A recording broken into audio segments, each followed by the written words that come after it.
এই যে বড় পুরাটা পাহাড় হয়েছে উহুদ পাহাড়।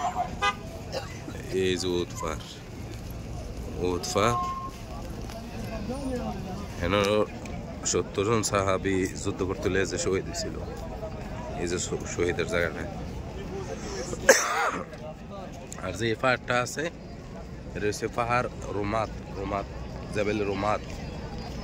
এইটা পাহাড়টার নাম হইতেছে, অনেকেই এটা বলে উহুদ পাহাড়, এটা উহুদ পাহাড় না, এটা হচ্ছে পাহাড় রুমাত অর্থাৎ জাবেলের রুমাত। আর জাবেলের উহুদ এটা হচ্ছে এটা যেটা আমরা উহুদ পাহাড় বলি, নবীজের দান্দাল মুবারক শহীদ হয়েছে। এই বড় উঁচু পাহাড়টা, কালা পাহাড়টা, এটা যে মসজিদের পিছনে যে পাহাড়টা দেখা যাইতেছে এটা হচ্ছে উহুদ পাহাড়।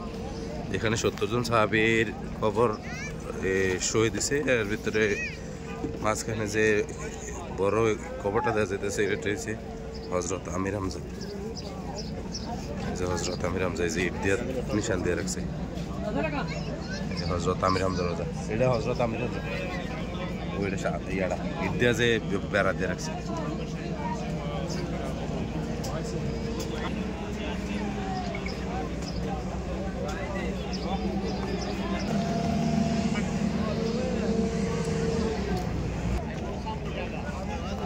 এটা হচ্ছে ওই পাহাড়টা, এটা উহুদ পাহাড় না, বারবার এই কথাটা বলেছি, পাহাড় এটা উহুদ পাহাড় না।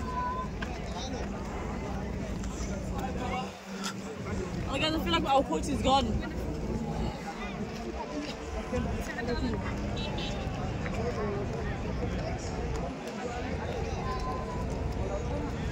Is Uhuд.